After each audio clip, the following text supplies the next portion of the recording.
GM, welcome to another episode of Web3 Academy, your one trusted source to capitalize on the next big phase of the internet.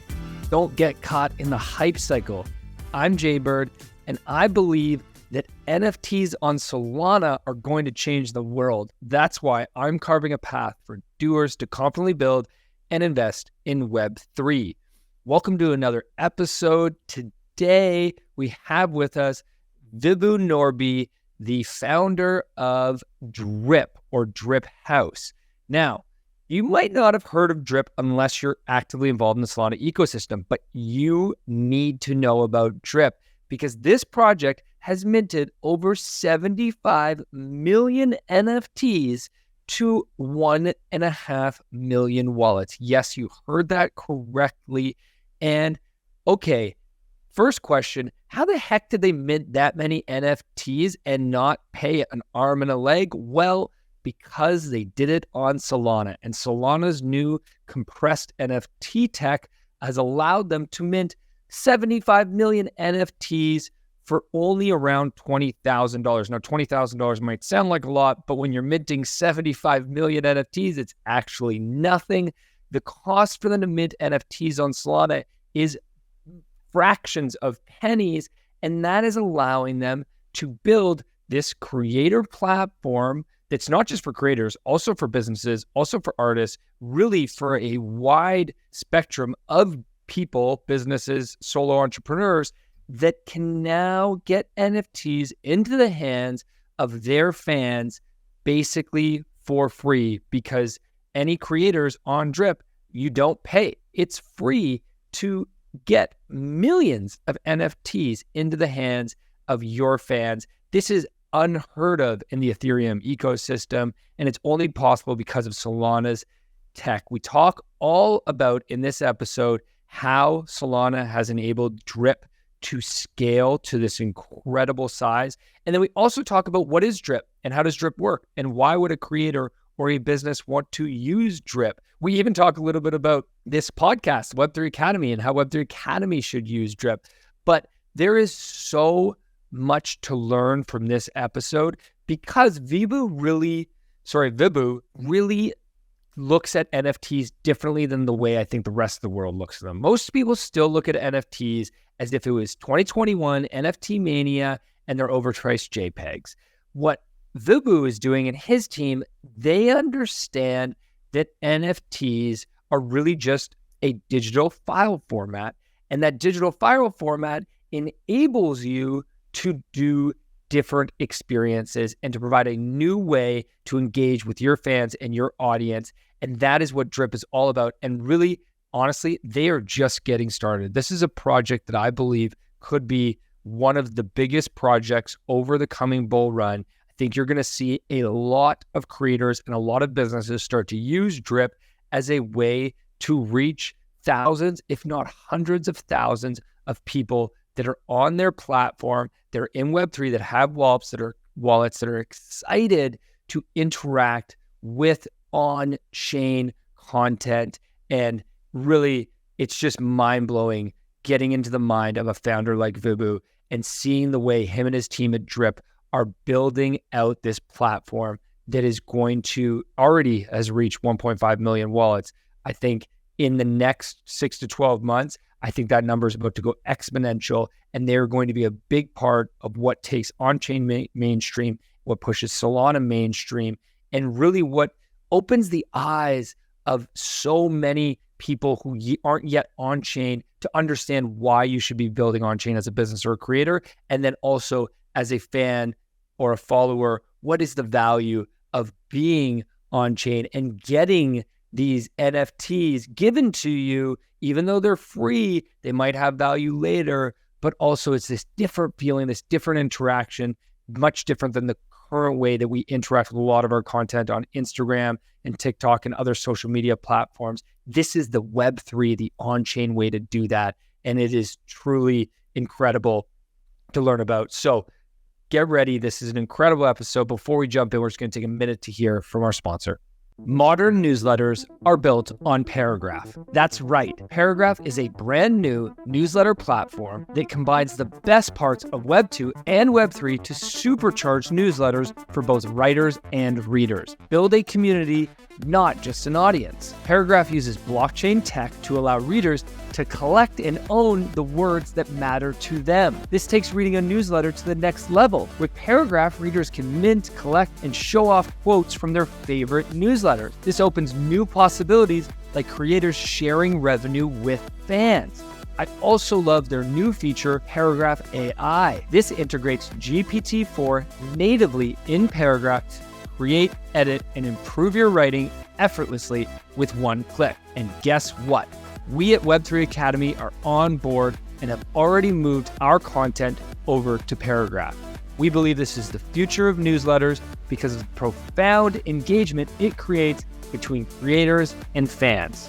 So, whether you're a creator, writer, or an avid reader, it's time to check out Paragraph and capitalize on the opportunity of being early. GM, Vibhu, welcome to Web3 Academy. Thanks for having me here. Super excited about this conversation. Two reasons. One, we want to be talking more about Solana on our show. Solana is getting so much great attention right now, and for good reason. And two, I'm super excited to be highlighting DRiP because you're really approaching NFTs differently than I think most people are. Most creators and the way most consumers and developers really understand NFTs today. And I'm really excited for our audience to see that through your mindset. The way I like to explain DRiP is most people look at DRiP and I think compare you to a typical NFT project. I look at you and I think you're competing with Instagram. And there's a real difference there in terms of what you're trying to do is get content to the masses, get content into fans' hands that allows them to have different experiences versus the financialization of a JPEG. Would you agree with that? What are your thoughts? Yeah, I think that's right. I mean, Instagram is a beast. So, a lot of people in Web3 like to make big claims. I certainly have about DRiP in the past myself. I just think from a model perspective, we're designed for abundance and we're designed to be more of a competition for the free Web2 services that people love that are built around content. But DRiP's rails are built in Web3, and so that allows us to do some really interesting things. Okay, so before we jump in, I just want to give some high-level numbers because the numbers are truly amazing. How many NFTs has DRiP minted? How much does it cost? And how many unique wallets have there been that have participated in these mints? Yeah, so we've minted 75 million NFTs on chain. For some context, that's twice as many as like all other NFTs combined on Solana. We've airdropped to, I want to say, 1.5 million total wallets. However, our active wallet count is lower than that. It's around 600,000 or so. And yeah, we're just around between 150 and 200K monthly active users on the service today. Okay. And minting 75 million NFTs, I think sounds crazy to most people because most of us live in this 10K collection world still. How much has it cost you? Yes. 75 million NFTs. You're making me want to pull up our fee dashboard. I'm just going to do it real quick because it's real easy to see here. Yeah, go ahead. You have to keep in mind that the price of Sol has changed a lot since we started. So it's going to sound more than it actually is. So yeah, we've incurred 400 Sol in total fees, which at current prices is 24,000. But we've spent a lot less than that. Most of these were minted when Sol was between 20 and 30. So right, not much. Even that number is remarkable. 75 million NFTs for $24,000. I don't think most people think that's possible. And it's really possible because of Solana. And we're going to get into why that's possible later. Right now, just to further take that 75 million total number, how many NFTs are being minted per day or per week? Can you sort of give us that number? Yeah, we're minting usually between 3 and 4 million a week. Wow, that's insane. This is so exciting. I'm sure all our listeners are just like, what? I think a lot of our listeners quite honestly, probably don't know a lot about DRiP because most of our listeners are probably less active on Solana, not for any particular reason, nothing against Solana, but just it's difficult to be active everywhere. And there's so many chains to be active on. And so this concept of a project that is minting 3 million NFTs per week, can you just explain, okay, who is minting these NFTs? How is this happening? Take us through what is DRiP and how it works. Sure. So to your point, DRiP is kind of like an on-chain Instagram. So we have creators, people who are artists and photographers, but also projects, games, applications that are on-chain. They create these things called channels on DRiP. And a channel is kind of a creator's page to send out collectibles to their audience. And their audience is a list of followers, similar to how Instagram might have followers. On our service, we call them subscribers. And DRiP is free. So you can sign up as someone that's brand new to Web3, or maybe someone who enjoys the kind of content that we have, subscribe to your favorite channels, and those creators will start engaging with you by sending you free NFTs, oftentimes on a weekly basis. So like, who is creating these and sending them? It's our 70 different creators that we have on the platform. We onboard 3 a week, and it's all kinds of stuff. I mean, it's like 3D art to, EDM music to like prank videos. It's content that's, a mixture of like Instagram, YouTube, TikTok, one-of-one art that you see on chain. I think what's interesting about DRiP is that even though we have this like very abundant kind of mindset to these things, within every drop that a creator does on our platform, there's usually different rarities to kind of chase down. And so in the, a typical DGen Poet drop every week, he'll send out 400,000 collectibles to his fans, but 398,000 of those are what he calls a common, which is like a piece that kind of goes to everybody. And then we'll have 2,000 that are called rares, and those will go to lucky people on the list, and then a handful of people that donate to him. And then he has legendaries, which have 100 supplies. So there's 100 supply out of 400,000. That's insanely rare kind of in the context of his list, but it gives people that are, love his work a chance to kind of like put together these sets and enjoy his art from kind of all different sides, both from the like, okay, everyone has this and it's a meme, but also I own this specific one and very few people do. Mm-hmm. Mm-hmm. Yeah, what I love about this is you're really thinking about NFTs in a different way. And a different, for creators, you're challenging creators to think about NFTs differently. I mean, we might as well even remove the word NFT. You're enabling creators to interact with their fans in a new way that is not possible in Web 2. I mean, I guess DGen Poet could post on Instagram or on a TikTok or YouTube a piece of his content, but then it's just available and anybody can see it. His followers would see it in their feed, but they don't own it, and it's not this airdrop surprise. It's a very different feeling for the user to receive the NFT in that way.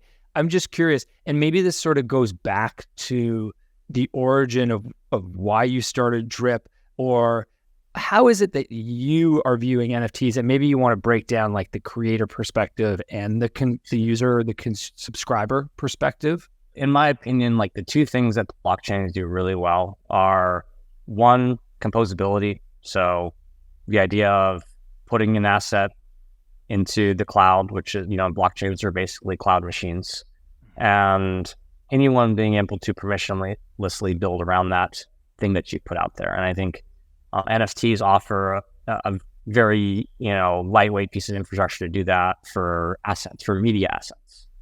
And then two, I do think blockchains provide a framework for scarcity. However, the 1.0 version of NFTs were focused around scarcity on the asset class itself and the type of asset, whereas DRiP is more built around the scarcity of time and the fact that when you showed up to a creator matters. And so, our very first drop that we ever did went to 1,700 people. And it was still a lot at the time. It felt like a lot.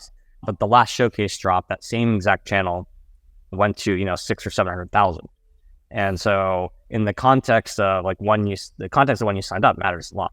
And in that time span, as that list kind of grew, those early assets became more and more valuable because new fans would find out about this content and then desire the things that came before.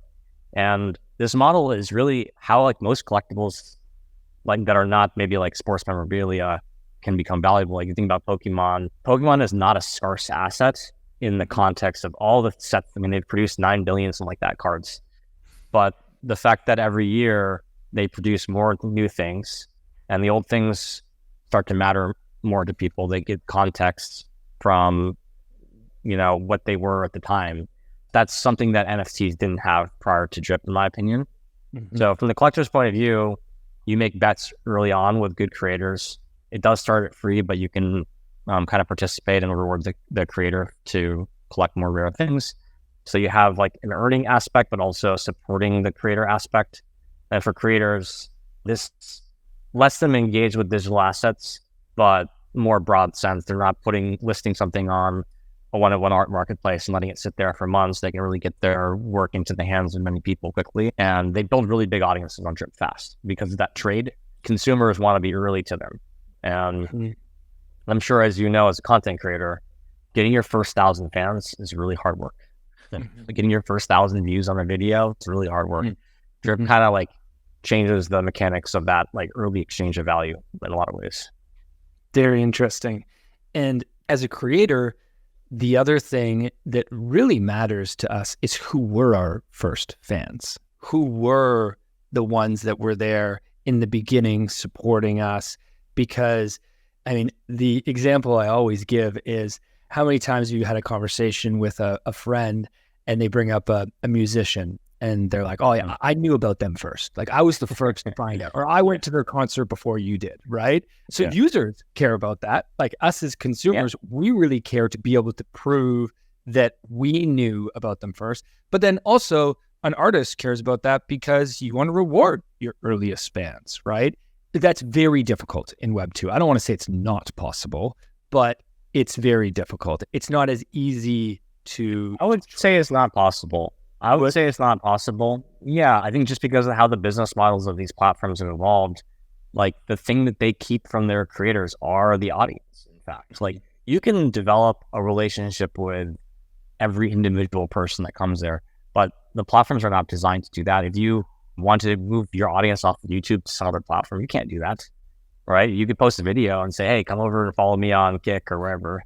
But there's no email addresses of your subscribers on YouTube available to you, right? There's no other mechanism for you to get in touch that isn't like going to break the rules in some fashion. So that's where on-chain content is very, very powerful, because I can make an assertion to creators that even if I don't want you to take your audience elsewhere off of DRiP, I can do that to you. It's impossible for me to do that because all of the content, all your subscribers are on-chain. So that's a powerful representation. Can't be made in Web 2, can't be taken away. How has DRiP achieved such incredible growth? You started a year and a half ago, am I correct in that? A year ago, yeah. A year ago. Over last year, yeah. Okay, so 14 months about. That's right. How have you achieved this incredible growth? You obviously needed to get both the creators and the subscribers. Did you go after one first? Did one lead to the other? Yeah. So the origin of DRiP was very unusual. So we were running physical retail stores called Solana Spaces. And I was a founder of this company, and we were trying to like introduce people to Web3 in this very disruptive and unusual format. And DRiP was a side project of the stores. And the idea was that we were trying to figure out, okay, how do we get someone from, I don't care about this at all, I don't understand it, to like, okay, like I kind of get it. And we felt like giving people free art was maybe the in. And so we had a list that you could sign up for in the store, and you would onboard into Phantom in our store, and then you would come sign up for DRiP, and it was free. And we would just start sending you art every week. And that was very easy because I was just going out and commissioning work from artists that I liked. and then dropping to people. Around February, we started to see an opportunity because the list kept kind of growing, and it was like people were evangelizing the pieces they were receiving, and I think we had gone up to like 100,000 wallets or so. And we thought, you know what, maybe other creators might want this kind of powerful utility and tool that we've been building. And we approached DRiP Poet, he's not the number one artist on Solana, but he's definitely in the top couple, like top 3 to 5 in terms of sales. But what's interesting about him is that he's a true like art meta breaker, like pioneer. Like when he does something, a lot of people follow. And to me, I was like, we're going to go to DRiP Poet. If he says no, I don't know if this project makes sense. If he likes this, then there's a lot of room for us to kind of expand. And he first said no, and then he said yes. Maybe 2 weeks later, he wanted to experiment with it, and he fell in love with it.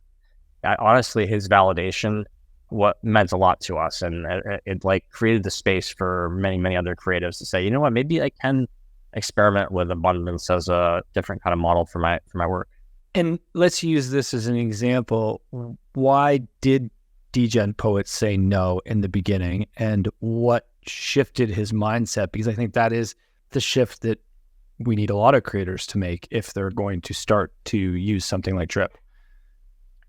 Yeah. I mean, honestly, like most artists, when they looked at what we were doing, were scared. If they had existing one-of-one collectors, especially if they had sold high-price work to them, I think there was a feeling that like I would be diluting the value of the things that I had made before. And by creating like this crazy amount of supply, I think the two things that like changed his mind, right? One is like when he was doing editions, which are like a precursor to maybe DRiP, right? They're kind of like somewhere between one-on-ones and what we do. He felt like, I mean, those were getting botted like crazy. And he had no, like, even though like there were tremendous amount of activity and secondary volume, all that kind of stuff, like he wasn't capturing that himself. And he felt like he didn't have a fair way to kind of distribute the things that he wanted to distribute to the people that he wanted to distribute to. And so we had, even very early on, had a big focus on kind of fraud prevention, and DRiP was like very accessible. And I think that's something that he was interested in. And I think from an argument perspective, and we still continue to use this analogy with artists today. You can walk into the MoMA and see a Rothko on the wall and appreciate it as a piece of one-on-one art that you'll never be able to afford.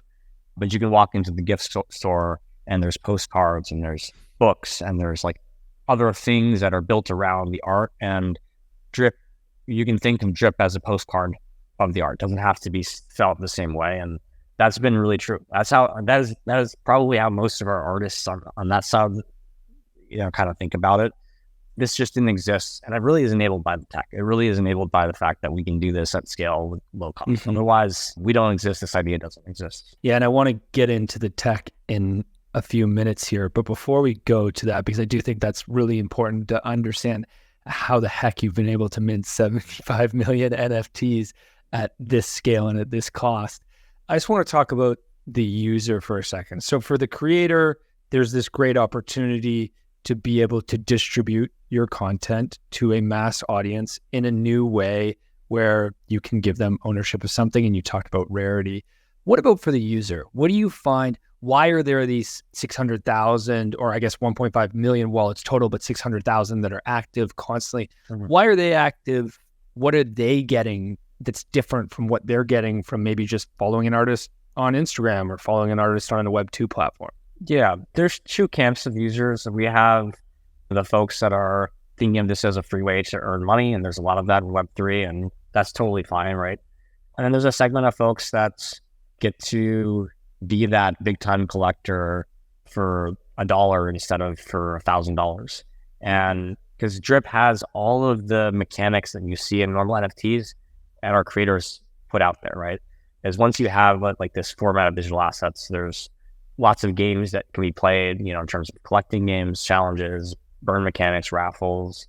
There's all these like fun pieces of it, and you don't need a big balance to be able to do that. And so I think our user base in general is more global, more diverse. You have people up and down the income spectrum. It's not just a game for the rich, which is how I think like a lot of NFT 1.0 felt, like especially if you were participating in things that weren't going to be rugs. So we've just like totally lowered the barrier on that side. The content's just good too. People enjoy listening to the podcast that we have on our service. They enjoy listening to music. They're inspired by the art. I didn't care about art prior to blockchains. It wasn't like something that I thought about a lot about, but I increasingly fell in love with the people that were making this work and, them detailing their process and sharing it with the world. And we have that every single day. It's not so dissimilar from why you might open YouTube or Instagram in your day, right? There's like stuff that makes your brain tick, that's on the service. Mm-hmm. Yeah. And I think you're really touching on something that when we talk about crypto and blockchain reaching the masses, it has to be fun first. The majority of people do not care about the financialization of digital assets. And look, it's great that you can make some money. At Web3 Academy, we're not so focused. We're focused on the fact that if you're in this space and you're investing in the space in terms of investing in, major tokens, or you're investing in Solana, like that's great. Those are, investments in these large networked economies, these are networks. That's great. But the financialization of a lot of NFTs has led to, it actually took us down, I think, the wrong path in the beginning. And now we're sort of more at this point where it's more about just direct peer-to-peer connection, an artist being able to connect directly with their fan, get their artwork directly into the hands of their fan, do it in a fun, engaging way, enable them to participate in a game, or maybe as a result of collecting, get access to something that they couldn't previously have gotten access to. Those are the things that are very exciting to me about what's possible only on chain versus the, hey, you're going to make some money. Honestly, I've kind of gone back and forth with this because in the beginning, I thought of blockchains as financialized infrastructure. And then as we were building DRiP, I thought maybe there was something else there. And I've kind of returned back to a place where I do think the like financial undertones are an important and unavoidable aspect of blockchains. In my mind, what I observe about what's happening is that for a long time, we just assumed that when you participated in a service like a Facebook, you were a user and, there are advertisers and there's all these parties, but as a user, your participation doesn't matter at all. And you're the eyeballs that everything's going to be plugged into. And I think like the financialization aspect is the organism of humanity kind of asking for a little bit more and asking for a fair take in that. And DRiP has that too. I don't think that we are anti-financialization. I think for people that sign up and patronize the creators, they do make real money. We have some collectors that have made tens of thousands of dollars from the service, and that's okay. Like I don't see us as against that. I think it's there. It just needs to be a balance with everything else. If it was just about that, then it doesn't work. If that's there underneath the surface, but it's also fun and something you can enjoy as the kind of primary focus, and that to me is a winner. Yeah, I would agree. I like the way you put that there's a balance. We like to say this term speculation plus, which basically means that speculation shouldn't be necessarily the only feature within what you're building on chain, but it is a feature which makes things fun. And if used properly, then it is fun to participate in the opportunity to speculate and to be somewhere early that later maintains value. Now, I just want to be clear. Are all NFTs that are airdropped on DRiP, are they all free, or are they ever being, like, is there ever a claim where you're charging the user for the NFT? They're always free, however, to a point. So most of our creators have chosen to allow people who just subscribe for free to receive the rarer things. But there are some creators that have laid out things where, hey, if you donate at least $10 before the next drop, I'll guarantee you something that's I'll enter my legendary. So, but it's different because you don't know what you're buying. You're more donating and they're laying out kind of what you get. It's much more like Patreon. We also are changing this a little bit. In fact, today, just after this call, we're launching a huge update to how DRiP works. So about a month and a half ago, we put something out onto DRiP called droplets. And these are kind of like in-game currency. It's not on-chain. It's kind of within just for DRiP. And each day you have a chance to kind of earn up to a cap of 50. And each time you receive a drop from a creator, it spends one of those. And so starting today, the users will be able to donate with droplets as well and kind of compete for those rarer prizes for free if they want. But if you want to acquire even more droplets, you'll be able to purchase them from us. And so there's like a tiny bit of like selection that you have to do as a user. You don't want to just subscribe to everything. You really want to pick your favorites. And we're doing this because I think we had like a lot of users who were just subscribing to everything, without even thinking about whether they liked it, and that wasn't really what we wanted to do. We wanted you to care about the thing that you're getting. So yes, it is free. However, like if you want to get a lot of power out of the service, you should think about loading up your wallet with a couple dollars. I love that. Yeah, I was wondering about the concern of just everybody subscribing to everybody in order to just try to get everything, but it doesn't really lead to that true feeling of a creator really meeting their fans. So I love that idea. Okay, I want to shift gears and talk about the tech. So obviously Solana compressed NFTs, but you guys started this before compressed NFTs. How has Solana enabled you to build DRiP, and would DRiP be possible to build on an ETH L2? I can speak to some aspect. I can speak to Solana. I don't know everything about every L2 and like whether or not they have like competitive structures. I know at least from like the major L2s, minting NFTs isn't cheap enough, right? And we're talking about a cost that's like less than a tenth of a penny per. To achieve that in other chains requires a breakthrough like what Solana has done with compressed NFTs. To give you like, I will not go too in the weeds on the tech, but basically there are like two camps on this too. By the way, there's like one camp that says everything should be on chain, and like with Bitcoin ordinals, right? Like we should store the media on chain, we should store the JPEGs and everything about that on chain on the same chain. By the way, and then there's like most NFTs which store the ownership data and the pointers on the ledger, but store the assets on chains that are specifically built for storing media. And that's much cheaper, like significantly cheaper. So, and DRiP is like, and compressed NFTs are like another layer on top of that, which says, well, instead of storing the ownership data per user, why don't we mint a tree, like a data structure that contains a list of who owns what, and then compress it and put it into a single account. And now the technology to read that data is more difficult because you need a specialized like set of software and algorithms to like take that tree and then unwrap it and see what everyone owns. But what's cool is that it still preserves the same mechanics around how NFTs work on chain, and all the ownership data, all the critical data is still on chain, just like it is for normal NFTs. So we use that efficient data structure to about per tree, we can mint around like 1 million NFTs per tree. And each tree is like, now like $200 or $300. So I don't think that any other chain has this structure. If they did, maybe they could do this kind of thing. But for right now, Solana is far and away the cheapest option. You cannot keep onboarding creators and promising this like kind of experience that we have without having the cogs be, close to zero. So, yeah. Well, and that's really one of the big challenges that we face when we talk about, everybody loves to talk about where are the next billion users coming from? When are a billion users going to be on chain? And the truth is the tech wasn't ready before. We wouldn't have been able to support that. But now we can, and we are getting to that point.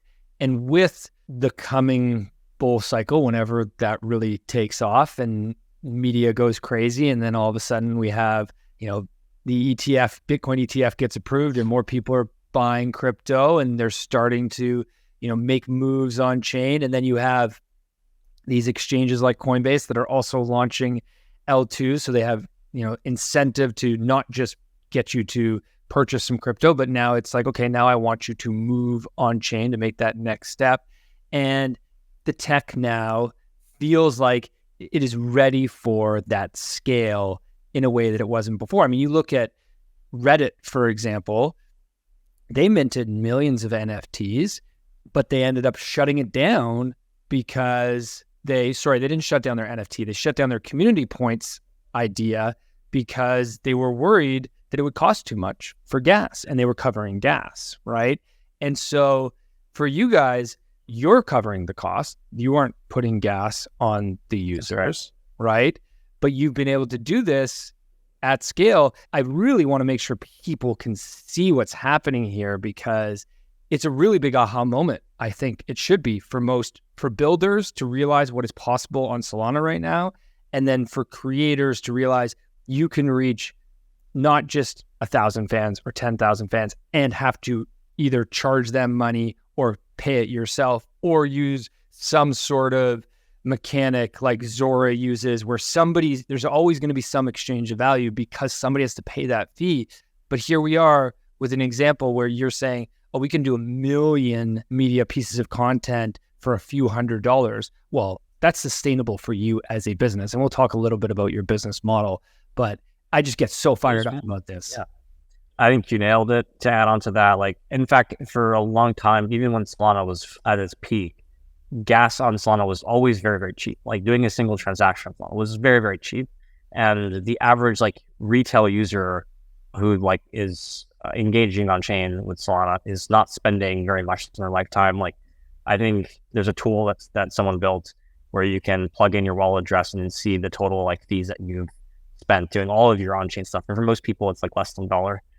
And so what's interesting is, like, I think not only can we subsidize the cost of the actual application, but we also can start to step into subsidizing all of the things that the user does on chain, because it just isn't that expensive. It just if you can't make $2 or $3 from a user in their lifetime, you probably have a pretty bad business ultimately. And so why can't we make that entire experience the user free from end to end?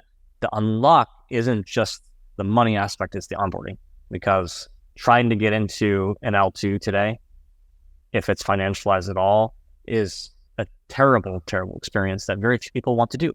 It means signing up for Coinbase, if you're in the US, or Binance, going through KYC, figuring out what token you're trying to buy, bridging it over, noting down your seed phrase, hoping that you... Another wallet, like... We tried to tell people how to do this in our stores, and that was what we existed to do. And I think we just felt like, what are we doing here? Like, I cannot tell any of my friends in good faith that this is a good experience, you should try this. And so the low fees, that cost structure is like a breakthrough on the onboarding side. It just allows you to like take your fee cap off and put your like, good UX cap on. It's okay, how do we just build a great experience for people and you don't have to worry about other stuff? That's the template to reach 1 billion users. I don't know if we'll do it, but the tools exist today, like, no doubt. Yeah.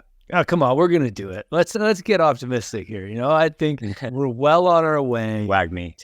Tech takes time. The internet certainly didn't reach 1 billion users within a few years, right? We're heading in the right direction. So, and I think we're solving problems that Web 2, we all know that Web 2 faces. The real issue is, and this is the thing that I think DRiP is doing, is we just talked about it's not easy to get involved. Okay, so that's a big problem. But there's not yet many consumer apps that are fun without speculation. There's not enough of that, right? So if you're an average user, why would you take your valuable time to download a new app or set up a new wallet, whatever that process might be, if it's not going to give you some fun in return or some value in return? And I think that's the big thing, is we all expect people just to come on chain because we're tech nerds. They're like, yeah, on chain's cool. Like, come on. And it's like, no, people need to have fun. And that's what DRiP is doing, is they're making it fun to interact with creators in a new way. And I think that is a huge unlock. Yeah, there are less than maybe 5 or 10 total applications in all of crypto that are this far on the spectrum of low costs or zero costs and like not about speculation. Even our games, like some of our accessible games, maybe they have built something that's fun, But as soon as you try to do the on-chain stuff, it becomes unfun. Yeah. Now I've got to go load up my wallet and bridge tokens and all that kind of stuff, right? We shouldn't be the only one. I hope that there are, lots more entrepreneurs that are like starting to see what's possible and start building it. But you tell me, you've probably seen like what other projects are there like DRiP? I don't know that many, honestly. No, honestly, I don't think there are that many either. I mean, I think we all got excited about SocialFi for a minute and all felt like SocialFi might be that. And then we realized that it was really just degenning and moving assets, looking for the next opportunity to trade because NFTs weren't popping and nothing was happening and everything was going sideways, right? And I still, don't get me wrong, I still do believe in SocialFi. I think a platform like OnlyFans has shown, Patreon, all these platforms have shown that users want to pay for additional access. That is, we really care about that. We want to be closer to creators. We want their unreleased music. We want their art that they've never shown. We want something that's just for us. So there is a place for that, but nobody's achieved that yet. Oh. And then on the gaming side, last year I did a prediction for 2023, and I said that 2023 was going to be the year of Web3 gaming, and then gaming kind of went sideways. Now games take a long time to develop, and that I think that's coming, but the answer is there's not a lot. I mean, maybe you could argue that something like Helium, is that now you've got this $5 mobile phone plan. Like, okay, that's giving me real value. That's sick. Yeah. Like that's huge. Also built on Solana. So that's a big one, but that's only in Florida right now. As far as I know, I can't remember. Last time I looked, it was only in Florida. So that's not global yet. We had Demo on the podcast recently. That's a platform that is looking to enable you to take ownership of your car's data. Right now, all the data in your car is owned by your car manufacturer because nobody's taken the step to take ownership, but you can take ownership of it. And so they're enabling you to do that. They only have about 20,000 users right now, but there's a lot of benefit to taking ownership of your car data. There's a lot of knowledge, you can start to make decisions that you don't need to pay a mechanic $150 to tell you something that you could have gotten on your own. So they're coming, but they're not. There's no one that's achieved what you've achieved at DRiP. I truly believe that. Yeah, those are all good examples. I would add Hive Mapper in there. Like there are definitely some interesting like breakthrough ideas. I think on the consumer side, like to me, like SocialFi, to your point, like Patreon, OnlyFans exists. Like this should work. You just have to ask the question: is this better or worse than like taking out your credit card and for the creator and for you? I hope that some of these that we don't discard all of these ideas because I do think that sometimes like this, at least in crypto, there's like a kernel of like some truth in the V1 of something, but maybe like the financial aspects of it or the business model are like way too degen, like Frentech.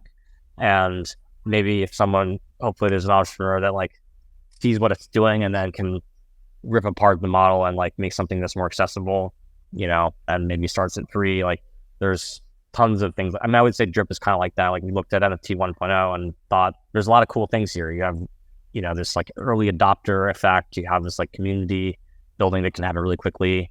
And yet the business model is kind of broken.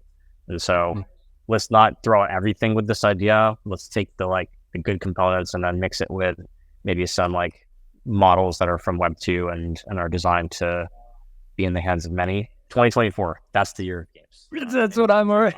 Yeah. I mean, it feels like these things are inevitable. It's just like when, and like how long it's going to take might be like a lot longer than people think. Yeah. That's sort of the point that we might be getting to. Although I do think that this is where the financial side might be. I mean, stable coins would be the killer app, I believe, of all of crypto. And once you use stable coins to transfer money globally, you're never going to do it any other way again, right? Like I send money to, we have a marketing agency and I pay our team all around the world. I literally can't pay one of our team members because she lives in Russia. I can't pay her, right? There's no way for me to pay her for TradFi because Swift cut off Russia and whatever. We don't need to get into the political conversation, but whereas with stable coins, I can pay her instantly in second at a low. But you didn't do that because you know about you're in the US, right? I'm guessing. I'm in Canada. Oh, okay. Well, at least here in the US, I don't know. You transfer money to people in countries that are on their blacklist. Yeah, that's not good. Yeah. So you didn't do that. That's a theoretical example. Yeah. No, definitely not. But yeah. Do you use Solana USDC or something else USDC? Pardon me? Do you use Solana USDC or Good question. Mostly using EVM USDC. Right now, mainly because our team has an easier time managing the EVM USDC and getting it off chain, right? Yeah. That's the huge thing. Yeah. And these are the things, I think this is the thing that we have to build. When you build a new tech like blockchain, you have to build so many tools to make it easy to use. And I've been talking to recently a bunch of tools that are focused on enabling developers. We have 20,000 developers that are developing on ETH. I don't know what the number is on Solana, but I'm guessing it's lower. 4,000. 3,000 or 4,000, right? There's 20 million developers in the world. Like, we need to attract more of them over. And how do you do that? You make the learning curve easier to pick up and you show them what's possible. And those things just take time, right? There is no faster way. As time progresses, those things are going to be solved. Anyways, okay, we got in sidetrack. I love the conversation, but we got in sidetrack. I want to come back to DRiP for a second. One thing I think that is really important that I want our audience, especially the creators in our audience, to understand is DRiP is not just for visual artists. I think a lot of people are still in this mindset of, if I'm going to come on chain and share with my fans, I must be a visual artist. I must be creating some form of visual art. But you have many forms of content on DRiP. Can you talk a little bit about what are the other type of creators and how they are using DRiP? Yeah, sure. So let me get on my sandbox for a second. There's digital art. As much as it's painful to say this, it is a JPEG or a PNG or a GIF. It is a digital format. It is bits and it's stored in the cloud. And there's no limit or reason for art and like static or visual art to be the only thing that are NFTs. That is to me, that's more of a cultural thing. Like, artists didn't have an existing solution to sell art online. And this is the perfect product market fit there. But the media itself is stored in our ETH, and the media can be any type of file. It can be a video file, it can be this podcast, it can be music, MP3s, it could be even live stream objects. And what we've been doing is trying to build new formats. We pioneer a comic book format, which is a kind of gallery object that contains many different images and assets inside of it. We're working on a long form text NFT format, so you can actually publish blog posts as NFTs, which would be kind of cool. We are somewhere in the future going to have live stream objects as well, so you can stream this podcast through an NFT. These are not constraints of the tech; it's all there. Most of the constraints you see are enforced by marketplaces and wallets, which haven't done an amazing job of showcasing all the types of content forms that exist. But yeah, we've if you log into DRiP itself, we have native support for we have a music player built in, we've got a video, so we've got all kinds of stuff on there. And this is only going to get a lot better. A huge focus for us next year is video, and making video an awesome experience. Should be progressive loading. You should be able to have a 5 gigabyte file that's, I'm sure Me's podcasts are 5 gigabytes or so. None of that is technology constrained. That's all UI constrained today. And if you're a creator that is doing something is a hobby for you, let's say you're a cook or you're a martial arts instructor or a yoga instructor, whatever it is, meditation, we actually want you to come and work and build a channel on DRiP. That's next year for us, is breaking people's minds about what could be kind of put into this format. You'll see. We've got some weird stuff coming. That's what I'm most excited about, actually. I love it. One final topic I want to touch on before we wrap is what's possible in terms of tracking and attribution on chain.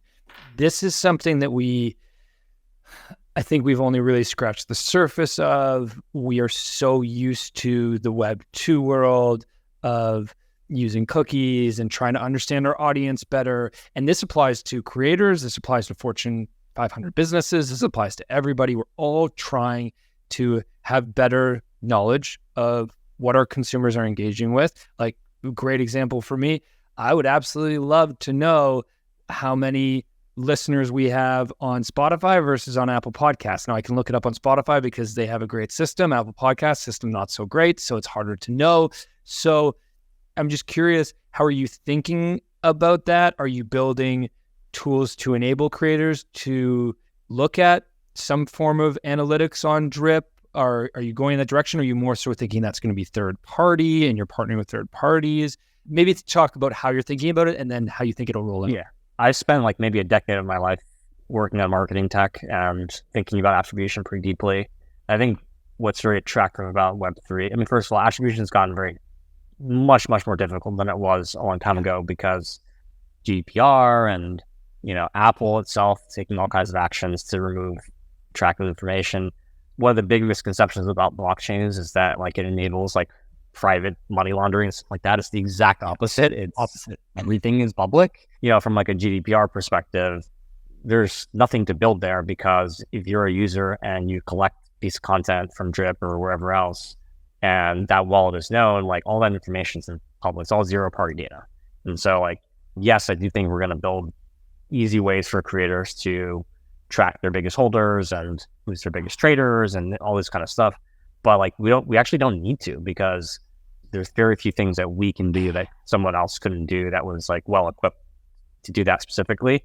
I'm personally very excited about in the future, maybe funding, projects that are outside or independent to like build novel, interesting analytics around this stuff, or like build, another version of analytics is like recommendation engine. Like can I plug in my wallet in somewhere and then you can tell me, okay, well, based on like your profile, there's like 20 like other creators that you might really enjoy content from. Mm-hmm. We don't have to build any of that stuff. I mean, I think we will, but we may not build the best version of it. We can just allow the market to kind of develop all these interesting like composable things around DRiP.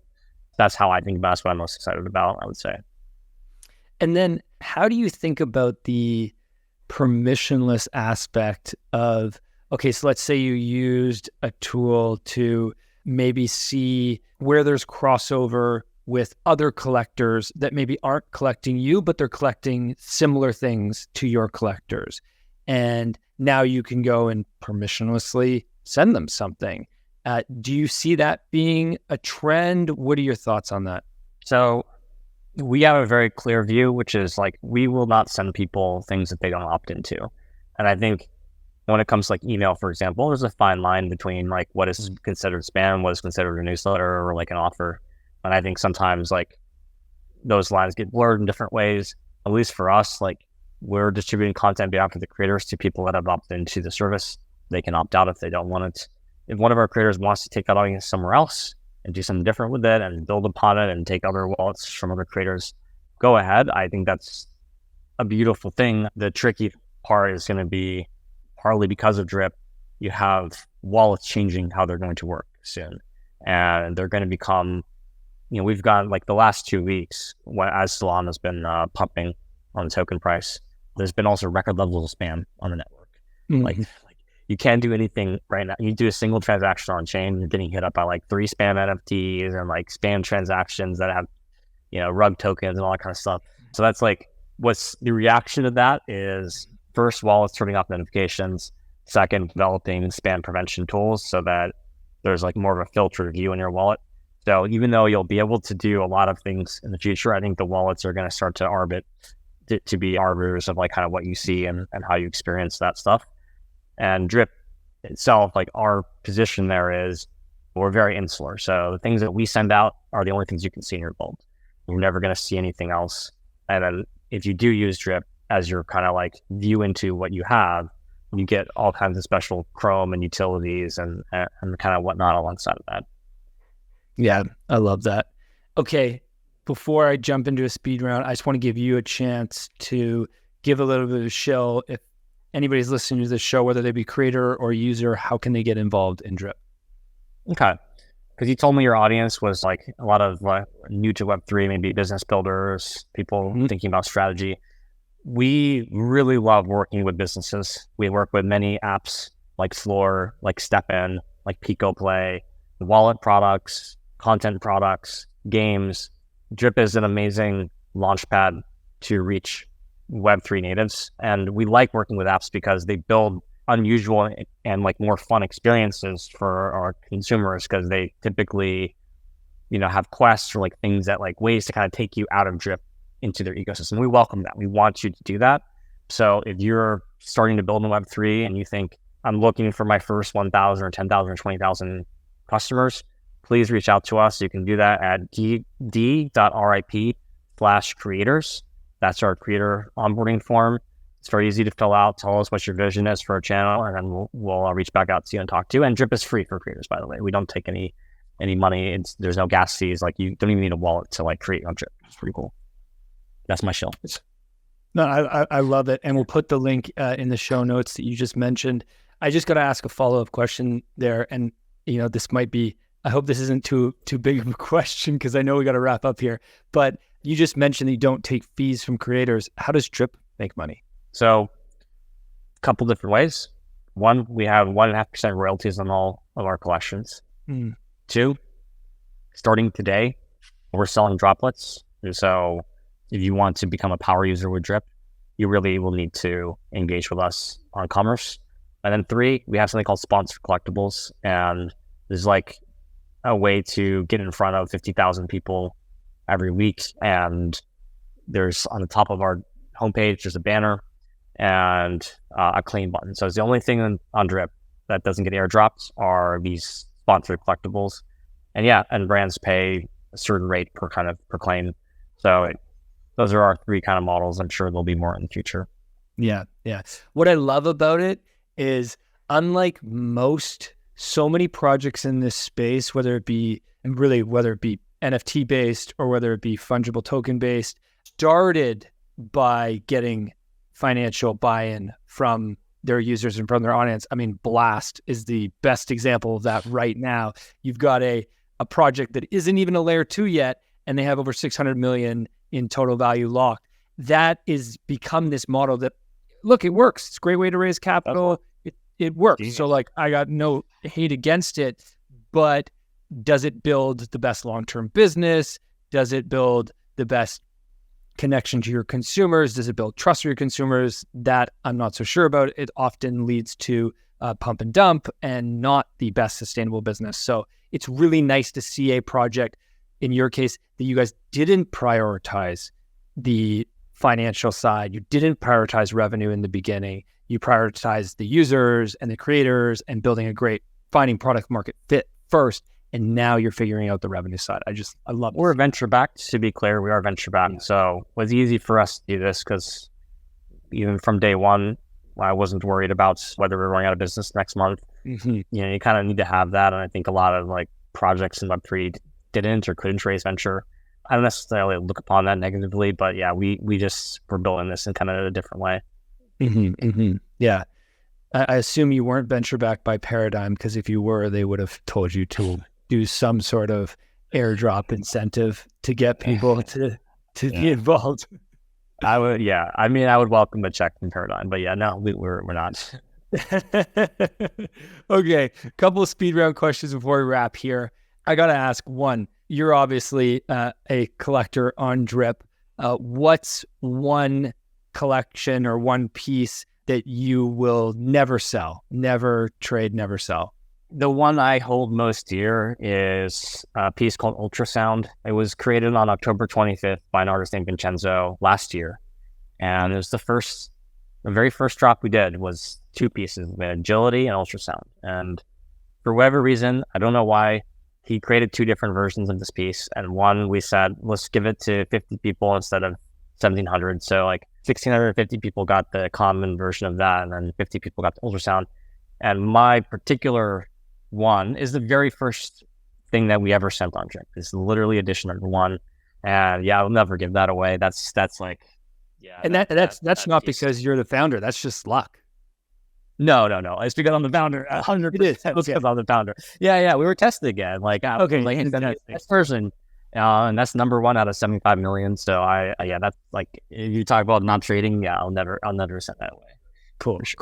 Okay. One thing you've bought recently for under $100 that brings you joy does not have to be a digital or on-chain product, but it could be. Under $100, I don't know. Like, I bought a fog machine because I live in a suburban cookie cutter neighborhood, and I don't know any of my neighbors, but there's like a competition between all the houses that appears around every holiday to like make your house the most one that's looking. Yeah, exactly. So it's my first time living in the suburbs, just moved here from the city, and so I'm like plotting to like make our house extra special, and I have a fog machine that lets you project lights into it and like higher fidelity. So that's something that brings me joy. It was like this. Nice. I love it. I want to come visit your house at the next holiday to see what you're. Yeah, it's gonna be amazing. Okay, last question. If you had a billboard that 1 billion people were going to see, what would you write on it? I probably would put something like not commercial, because that would be, if it was free and I wasn't paying for it from the business. Yeah, I think I'd probably have a message like, show yourself some love today, something like that, like something positive. I think that would be like the biggest impact on people, but I have to think more carefully about the message. But yeah, I wouldn't put something commercial. That would be disrespectful. It's interesting. So I would say, look, half our guests take the commercial side. They're like, I'd promote my business. I'd put a QR code with a link to my business, right? 1023. Yeah. And then half take the side that you're saying, the more inspiring life message. Be kind is the most common answer we get. But what's interesting, what you said, this question comes from Tim Ferriss' podcast. He doesn't ask it anymore, but he used to ask this question. I always loved it. One of his guests, I don't remember who the guest was. I believe it was a Buddhist monk. And he said it was exactly what you're saying, but slightly different words. It was, how can I love myself more? Because he believed that loving yourself was the core to living a great life and self-acceptance. So I was channeling that side of my life, because I think the problem of our era, and maybe contribute to this in some ways, is people really are unhappy, and they increasingly feel unhappy about themselves and their place in the world. So if you have the chance, like, give people like a little bit of hope would be the thing to do. Love it. Thanks so much for joining us today. Just incredible to have you on the show. Super excited to watch DRiP and to see how you guys grow. I think you're going to be one of the biggest apps in the coming, you already are, but in the next year, I think everybody should be getting involved and watching out. I hope so. Thank you so much for having me on. Thanks for listening, and everybody, have yourselves a great day. Thank you for listening to Web3 Academy, your one trusted source to capitalize on the next big phase of the internet. If you enjoyed this episode, please share it and subscribe or follow so that you don't miss the next one. While you're at it, there's a link in the description for our free newsletter where we provide timely and relevant Web3 insights so you can confidently build and invest in Web3. Make sure to subscribe today. One final note. This podcast is for educational purposes only, and nothing we say is financial advice. Crypto and Web3 are risky, and you should never invest more than you're willing to lose. Thank you, friends, and see you in the next one.